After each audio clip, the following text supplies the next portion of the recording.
I'm working on this 1988 Jeep Comanche turned rock crawler, and my favorite mod so far isn't the Chevy engine itself, but it has to be this LS6 intake mounted backwards, and how I decided to route the intake through the firewall. So this is just like the cowl intakes that you see on the Jeep 4.0 engines, where you go from the intake manifold over to the cowl right here, and you put a small cone filter in there. Instead, my air is going to come through the top of the cowl over to where the air conditioning gets its air into an air box and through the firewall and then into this intake. So let me show you all the parts that I used and how I put that air box together. If you like off-road trucks and these kinds of videos, consider subscribing and hit that like button for me. Let me show you how I'm making my filter box out of Colman cooler. Basically took a 4-inch duct fan like you would have in your dryer, drilled a 4-inch hole into the side of this, and affixed this to the cooler itself. And then I have another 4-inch piece of duct flange with a 6-inch filter, which is going to be mounted on the inside, and I'll easily be able to remove this hose clamp, pull the filter off from inside there, and clean it and put it back in. Cooler is going to sit like this under my dash, and I'll be able to open the lid to get to the filter. With the filter sitting in there like this, it's going to get air where the air conditioning got its air originally. One thing I'd like to do is cover the cut edge so that I don't have foam breaking down and getting into the air box itself.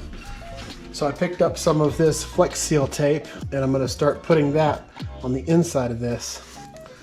That is some really sticky tape, I tell you what. Wow. Well, that was attempt number 1. That didn't work very good at all because it stuck to itself like crazy. Okay. Lesson learned, but I'm on the right track because that is really sticky. This is ridiculous.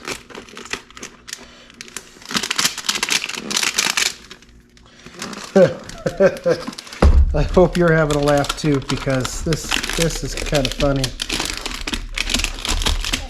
Alright. By some miracle, this might actually work, because this is the stickiest stuff I've ever seen in my life. Now I'm just going to slice this in a few spots. Stretch it and stick it just like doing carpeting on a boat or something. Hopefully that'll keep all that foam insulation in this cooler out of my intake filter and not clog up my filter. Okay, there's the top. I gotta work on the bottom.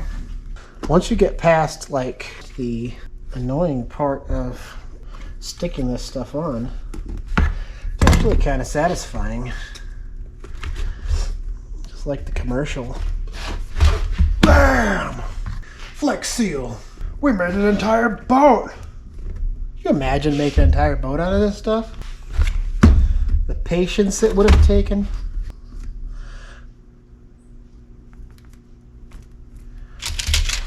Looks like crap, but it'll work. Function over form is what we say.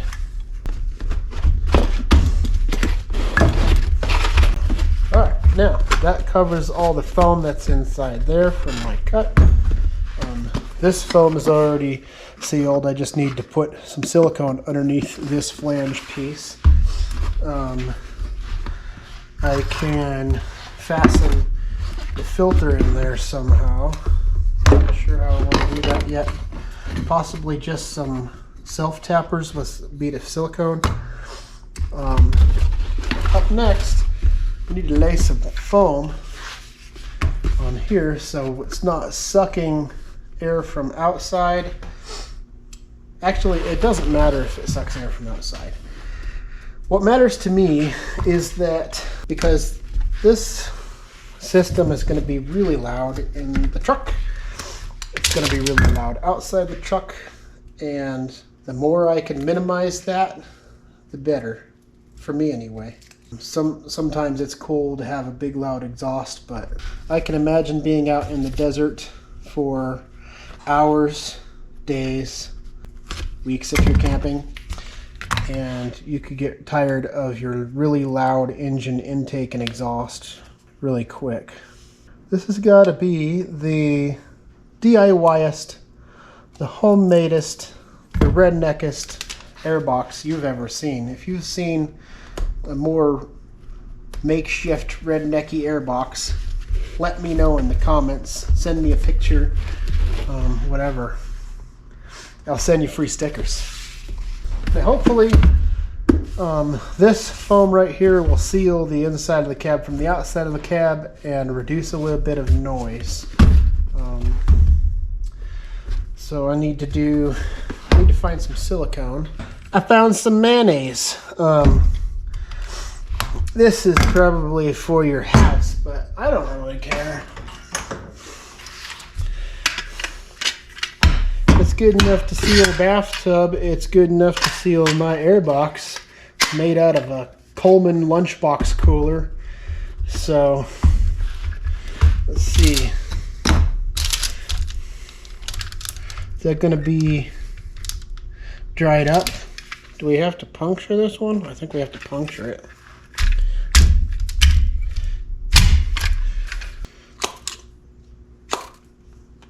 Oh no. This might be. Oh no. I think the mayonnaise is dried up. Oh my goodness, that is solid. Oh my gosh. Hey, you know what? Okay. That's hilarious. On to my next idea. I found some more bathtub mayonnaise. Kitchen and bath adhesive caulk. Waterproof seal. Cured caulk is mold and mildew resistant. It's paintable, easy water cleanup. This is not what you're supposed to use on your car, but I don't really care. This is Black and Blue Garage. I do what I want. This flange is really neat because I'm not sure where I bought it online, and I'm not sure exactly what it's for, but it's 4 inches exactly. It fits the filters and it fits the tubes for the 4-inch pipes and silicone tubes and everything. I had to carve out a little bit on the inside, and I may sand that a little bit more, get it all nice and clean. But because it has a flange on both sides, it covers up all this caulk. It covers up all this foam.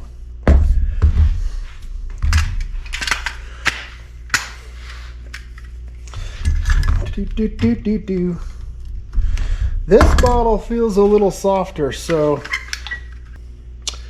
you gotta puncture this one as well. Oh yeah, this one's soft. Okay. I am going to put a liberal amount or Republican amount or a good amount of stuff on the inside of this thing here, and I'm going to take that with my finger and coat all that foam, especially after the filter, because I don't want any foam balls going in and contaminating my engine up nice and good. Gross. Okay. Then I'm going to put some around the hole just to make a nice air seal. Now you don't have to use a Colman cooler. You could use Igloo, Lifetime, even Yeti if you've got the money. You could do this at your house. Now we just put this back on, press it down, line up the self-tapping screws, and with any luck, all the goo, all the mayonnaise will glue this thing on. I am going to rough up this edge with sanding block and with a knife, just in case this caulk does act like a glue. It'll help hold this thing on a little better. I'll put a big size bead of caulk that you would put in your house on this thing, and when I push it down, it'll all squeeze out, and then I'll wipe it off like an amateur house renovator. Later I kind of want to go back and drill these holes all the way through with a little hand drill or something and put a nut and a bolt to hold these two flange pieces together just to make sure they'll never fall off. And wipe off all the caulk. Squeezed out. There you have it. Intake, outtake. That'll neck over into my engine manifold that goes through the firewall and is backwards mounted. I'll show you that here in a second. Okay, so this square hole does make sense, I promise you, because this box is going to go up here, and this is the hole that originally the air conditioning got its outside air from, and that air comes in from the cowl over there. So when I mount this to the bottom of this cowl, those holes will line up perfect, and I'll have plenty of air coming from the cowl into my filter and then into my intake over there. Now I'm going to have 3 bolts holding this on. There's one on the top and 2 in the back, and I've already put riv nuts back here.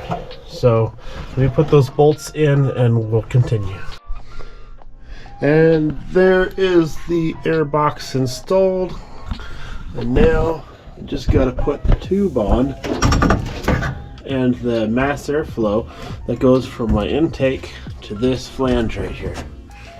This goes on the flange, this goes on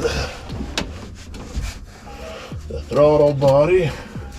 I've got my mass airflow plug will go in, I think it's this one, right off the wiring harness. Then we've got the super fun part of seeing how easy it is to put this filter on. Just slide it on. Tighten up this thumb screw.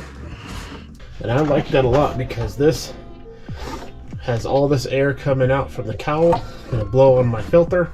It's gonna circulate around the filter, go in the tube into my engine. Now I'm excited to put the lid on there so you can see.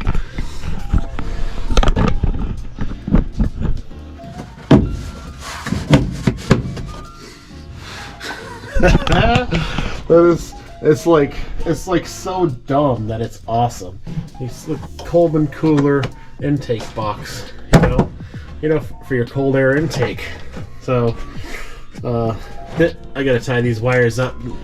You gotta forgive all my wiring mess. I'm still working on tying it up and making looms, but that is pretty cool. You got access to your filter right underneath the dash.